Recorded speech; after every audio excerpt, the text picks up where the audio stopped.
I mean, let me give you an analogy. If my boss, and I don't do anything nearly as important as you do, I will be the first to tell you that what a crucial role you play in molding young. And now, here's my interview with Todd Wilson. Todd Wilson, the newsman. Hello, Todd. Thank you for joining us. Oh, glad to be here. Glad to be here. It's a pleasure. All right. Now, what made you get your... Well, hold on. Let me move over. What made you decide to go into radio as a career? It's an interesting story. It took a lot of twists and turns before I finally got into actually doing radio.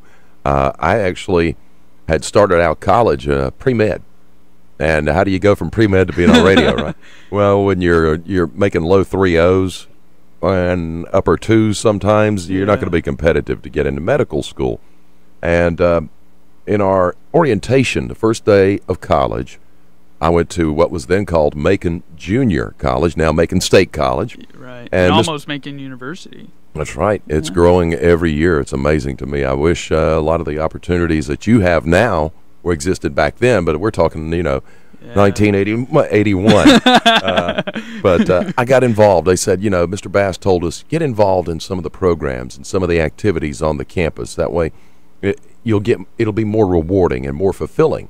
Right. And so I've always been kind of a shutterbug. I got involved on the student newspaper and took some pictures, and they're like, well, you're playing in the intramural basketball tournament. You're playing in the intramural football tournament. Hey, why don't you write an article? So I did.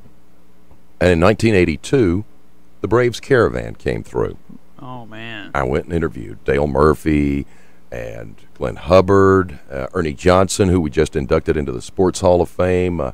And so I wrote an article and did a write-up and a picture and all in then it was called The Commuter, the newspaper at Macon Junior. And so I got this nice letter from the Braves front office complimenting me on my work. And I thought, a little light went on in my head. They said, anytime you're going to be in town, let us know. We'll set you up with credentials. And I got to thinking, gee, maybe I could study journalism.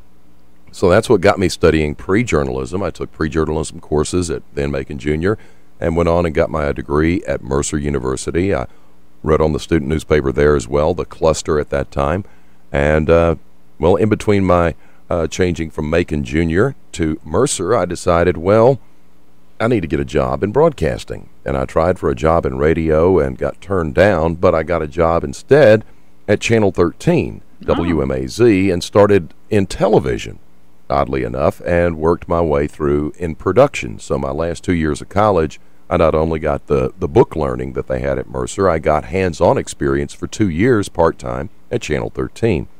Well, the guest of honor at the station's 35th anniversary party was Vanna White, who maybe you've seen on Wheel of Fortune. Yeah. And she was very sweet and very nice, and they brought her around, introduced her to everyone. And when we met, Vanna was very nice, and she says, well, you must be from one of the radio stations. Because they owned radio stations at the time. And no. Oh, then you must be one of the announcers, because you have such a wonderful voice. That's her words. Yeah. And I'm like, well, thank you, Vanna. No, I occasionally do voice work, but I work in TV production. Basically, I can run a TV studio. And she tells me that I needed to be on the air, and I should get into radio. So I picked Bill Elder's brain, and I picked Bill Powell's brain, and Lindy Brannon's brain, and any radio announcer who would give me the time of day, and put a demo reel together. And so I got my first radio job at a new station that had just signed. Well, I was there when they signed on the air in February 1987 in St. Mary's, Georgia, called WKBX. And so subsequently, since 1987, I have been doing radio and some TV overlapping at some points. Kind of a long story, sorry. Oh, it's okay. It's okay. I mean, I'm glad to just have you interview with us. Now you mentioned off mic, you worked at WNEX, where Bill Elder came from. Mm-hmm. What was it like working with him?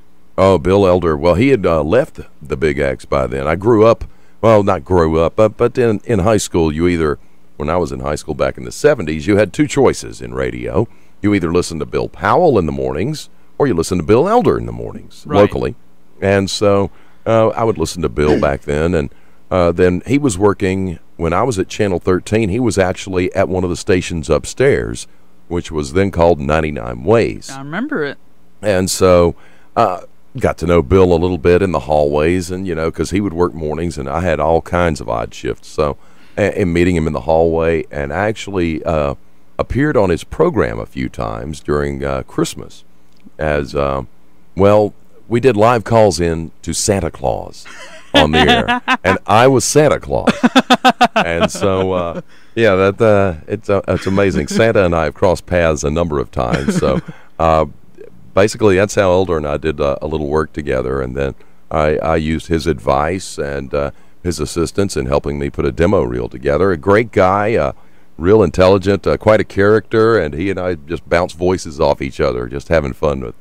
Do you still keep in contact with him? I occasionally do hear from Bill. I know he's doing a web show now, and he does a lot of voice production in the area.